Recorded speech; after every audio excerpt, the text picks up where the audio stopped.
Deendayal Upadhyay auditorium में शुक्रवार की आदिवासी जनजातीय महोत्सव की शुरुआत हुई। 1 से 4 सितंबर तक चलने वाले आदिवासी जनजातीय महोत्सव में जन कल्याण योजना प्रचार प्रसार अभियान और आर्य युवा केंद्र के संयुक्त प्रयास से किया गया है। महोत्सव में 13 राज्यों के 100 से अधिक स्टॉल लगाए गए हैं।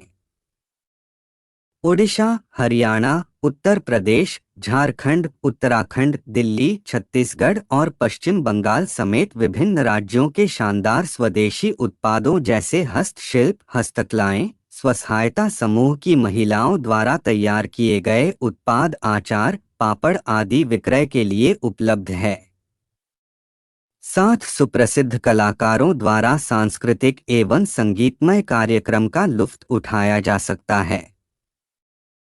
आयोजन स्थल में केंद्र सरकार द्वारा संचालित विभिन्न योजनाओं की फोटो प्रदर्शनी भी लगाई गई है। कार्यक्रम का शुभारंभ दक्षिण विधायक व पूर्व कैबिनेट मंत्री बृजमोहन अग्रवाल निधि प्रज्वलित कर किया। तत्पश्चात मुख्य अतिथि बृजमोहन अग्रवाल का स्वागत अभिनंदन के साथ कार्यक्रम को गति प्रदान की गई। इस दौरान पूर्व कैबिनेट मंत्री बृजमोहन अग्रवाल तथा आयोजकों ने क्या कुछ कहा, आइए जानते हैं। बचपन में तो हमको हाथ से बनी हुई चीजें देखने के लिए मिलती थी और घर में भी हम उपयोग करते थे, परंतु धीरे धीरे ये चीजें लुप्त हो गई। यह जो आदिवासी जनजाति महोत्सव का जो कार्यक्रम है तो ये किस उद्देश्य के तहत किया जा रहा है? देखिए, ये जो हमारे आदिवासी जनजाति समाज के में जो कलाकारी है, शिल्पकारी है, उनकी जो विशेषताएं हैं और उन विशेषताओं को उनके द्वारा बनाए जाने वाले प्रोडक्ट को बाजार मिले और लोगों को मालूम पड़े कि हमारा आदिवासी समाज इसका निर्माण करता है। और इसके लिए जो लघु सूक्ष्म उद्योग मंत्रालय है उसने पूरे देश भर में इस प्रकार का कि आदिवासी समाज को, जनजाति समाज को जोड़कर और उनके कलाकारों को, उनके शिल्पकारों को, उनके बनाए गए प्रोडक्ट को बाजार मिले, और उस दृष्टि से ये आयोजन यहाँ पर किया गया है। और इस आयोजन में केंद्र सरकार के भी सहायता से ये आयोजन यहाँ पर किया गया है। केंद्र सरकार द्वारा जैसे कई सारी योजनाएं चलाई जा रही हैं, लेकिन उसके बाद भी जैसे आयुर्वेद है, नाड़ी पद्धति है, तो उसका इतना प्रचार प्रसार क्यों नहीं हो पा रहा है और लोगों तक क्यों नहीं पहुँच? देखिए, प्रचार प्रसार हो रहा है और धीरे धीरे अगर आप देखेंगे तो लोग फिर से शाकाहारी की तरफ आ रहे हैं। अगर आप देखेंगे तो लोग फिर से हमारे जो प्रोडक्ट हैं वो देसी प्रोडक्ट की तरफ आ रहे हैं। तो ये धीरे धीरे अब फिर से जीवित हो रहा है। बोलते हैं इतिहास अपने आप को दोहराता है। तो अब लोग लोकल फॉर वोकल, कि हमारे बने हुए प्रोडक्ट को लोग खरीदें, जो ऑर्गेनिक प्रोडक्ट हैं उसकी तरफ लोग जा रहे हैं। अब हमारा जो सामान्य चावल 30 रुपये किलो में मिलता है तो ऑर्गेनिक चावल 200 रुपये में लोग खरीदते हैं। अब जिंक का चावल हमारे यहाँ वो 500 रुपये में बाहर जा रहा है। तो धीरे धीरे इन प्रोडक्ट के प्रति फिर से लोगों में लगाव और प्रेम बढ़ रहा है। और इस तरीके से अभी केंद्र सरकार कर रही है तो छत्तीसगढ़ गवर्नमेंट छत्तीसगढ़ के आदिवासियों को क्या ये दे पा रही है? निश्चित ही अब जैसे ये आयोजन हो रहा है इसमें जो छत्तीसगढ़ के आदिवासी आए उनको सहायता मिलेगी, तो इस प्रकार के प्रोडक्ट को ये राष्ट्रीय स्तर पर हो रहा है। तो जो भी इसमें पार्टिसिपेट करते हैं, देश भर में ऐसे मेले होते हैं, जगह जगह पर हमारे आदिवासी कलाकार जाते हैं तो उनको रोजगार मिलता है, उनका प्रोडक्ट बिकता है, उनको ऑर्डर भी मिलते हैं। एक बड़ी उपलब्धि है।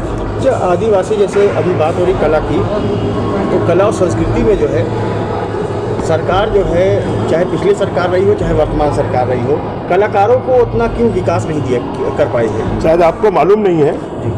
अगर पिछली सरकार में आप देखें तो 5000 से ज़्यादा कलाकारों को और रोजगार मिलता था जिले स्तर पर, परंतु इस सरकार के राज में खाली वो छत्तीसगढ़िया की बात करते हैं, गाते उनकी हैं परंतु खाते दूसरों की। यह जो आदिवासी जनजाति महोत्सव जो आयोजित किया गया है, इसका उद्देश्य क्या है और ये आपका प्रोग्राम अभी जो है जो कल चल रहा है ये कितने देर चलेगा, इसमें क्या क्या उद्देश्य है और क्या क्या लोग इसमें शामिल हो रहे हैं? हाँ, मैं नीता चौरसिया हूँ। इसमें स्टॉल की जो संचालिका हूँ मैं। और इसमें आदिवासी जनजाति महोत्सव में 1 तारीख से 4 तारीख तक के इसमें दीनदयाल ऑडिटोरियम में है। इसमें मुख्य उद्देश्य है महिलाओं को जो बहुत ग्रामीण अंचल में उनके पास हुनर तो ज़रूर रहता है, किंतु अपने हुनर का प्रचार प्रसार नहीं कर पाती और आगे नहीं आ पाती है। ये हम लोगों ने जो एमएसएमई से के माध्यम से इनको हम आगे लाने की पूरी कोशिश की है। इसमें ऐसा है कि उनका स्टॉल जो है निःशुल्क रहेगा और उनको आने जाने और रहने का खर्च के साथ साथ में उनको स्टॉल का भी खर्च दिया जाएगा।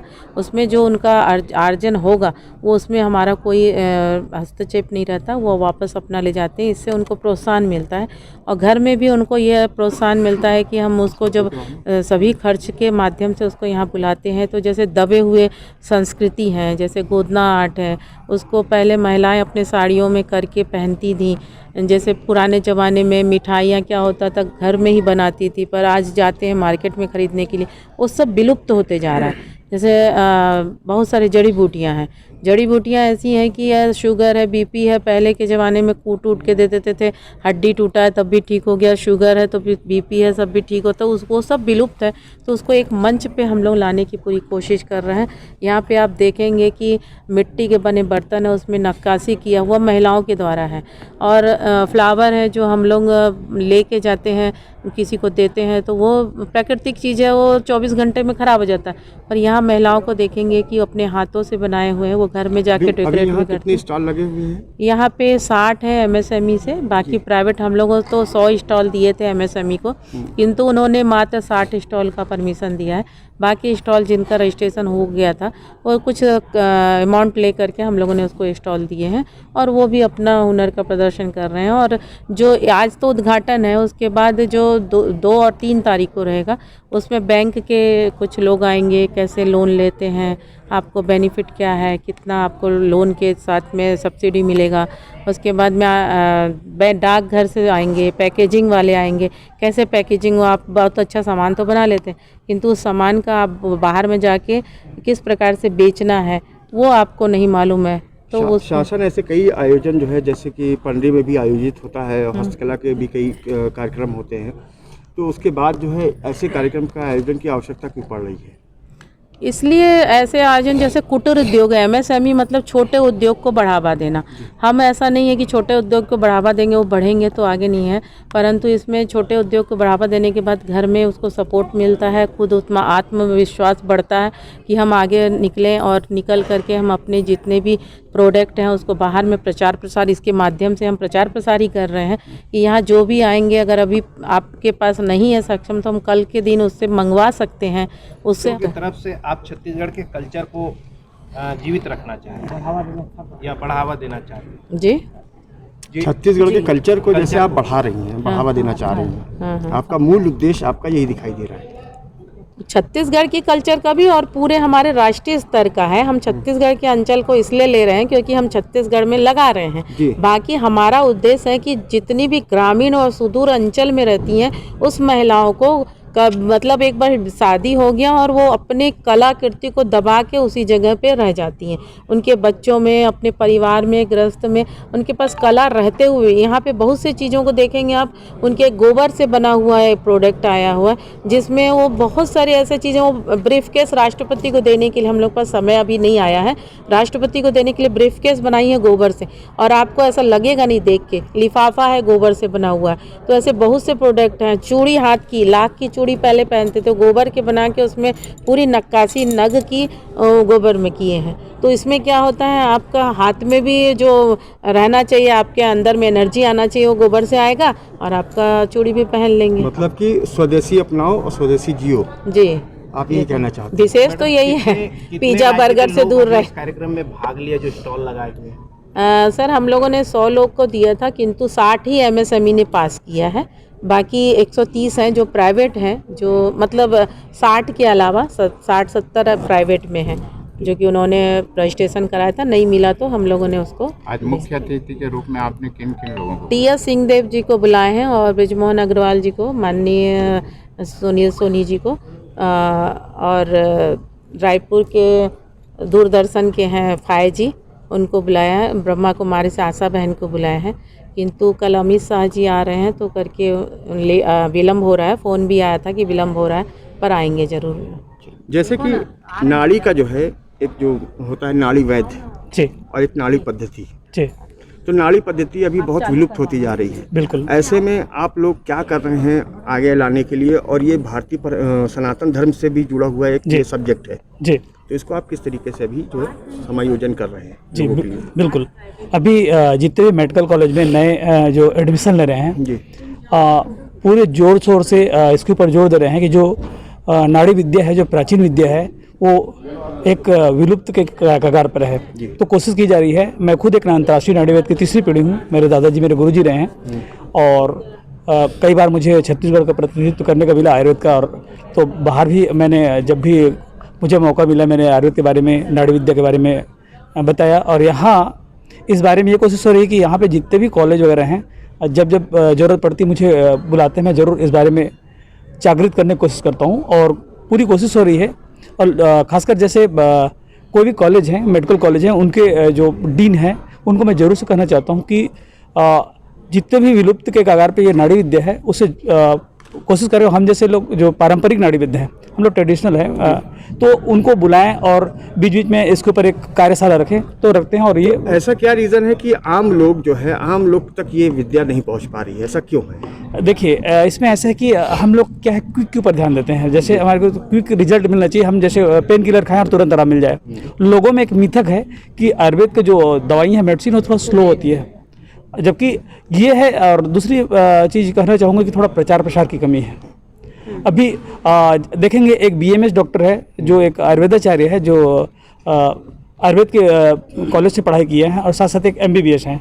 देखिए सभी पैथी अपनी जगह बहुत अच्छी है। कि अगर हम एलोपैथी की बात करें तो नो डाउट्स ऑपरेशन से अच्छा उस पैथी में कुछ नहीं है। वैसे आयुर्वेद की बात है, पहले अगर सुश्रुत वाग्भट इन लोग की बात करें तो वहाँ पर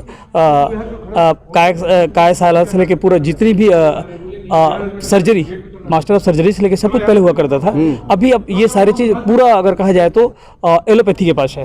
अभी कुछ सरकार के ऊपर भी कहना चाहूँगा कि जितने भी बीएमएस हैं या आयुर्वेद के डॉक्टर हैं, उनको उनके कुछ हाथ बांध दिए गए हैं, और उनको जैसे एक एलोपैथी के डॉक्टर को तो भी ये छूट दिए हैं कि आप कुछ हद तक आयुर्वेद का जो है प्रिस्क्रिप्शन कर सकते हैं मेडिसिन को, लेकिन बहुत हद तक कई जगह यहाँ पे आयुर्वेद के डॉक्टर को अगर वो पैरासीटामोल भी लिखते हैं तो बहुत दिक्कत हो जाएगी। तो ये कानून भी 2017 में आयुष्मान गवर्नमेंट जी, उसकी एक साइट बनी थी QIC जी, उससे कई लोगों को एक परीक्षा लेकर के जी, जो नाड़ी वैद्य है, जी, आयुर्वेद वैद्य है, इन जी, लोगों को जी, सर्टिफिकेट भी दिया गया जी, था। उसके बाद भी आज वो उनको क्लिनिक खोलने की, आयुर्वेदिक क्लिनिक खोलने की मान्यता नहीं दी। बिल्कुल। इस पर क्या? वही मैं अभी 2 मिनट पहले ही कहा कि कहीं ना कहीं हम सरकार को भी कह सकते हैं कि अगर वो थोड़ा जोर दें तो नो डाउट्स इसमें बिल्कुल जितने भी एक पारंपरिक नाड़ी वैद्य हों और साथ में आयुर्वेद से जुड़े हुए या फिर जो ट्रेडिशनल है, जो पारंपरिक हैं, वो बिल्कुल आगे बढ़ेंगे। तो ये करें, और मैं आप लोग के माध्यम से रिक्वेस्ट करना चाहूँगा, निवेदन करना चाहूँगा कि सरकार इसको संज्ञान में ले। और अपना परिचय दे दीजिएगा। मेरा नाम डॉक्टर गणेश पांडे है, मैं अंतर्राष्ट्रीय पारंपरिक नाड़ी वैद्य की तीसरी पीढ़ी हूँ, भिलाई छत्तीसगढ़ से।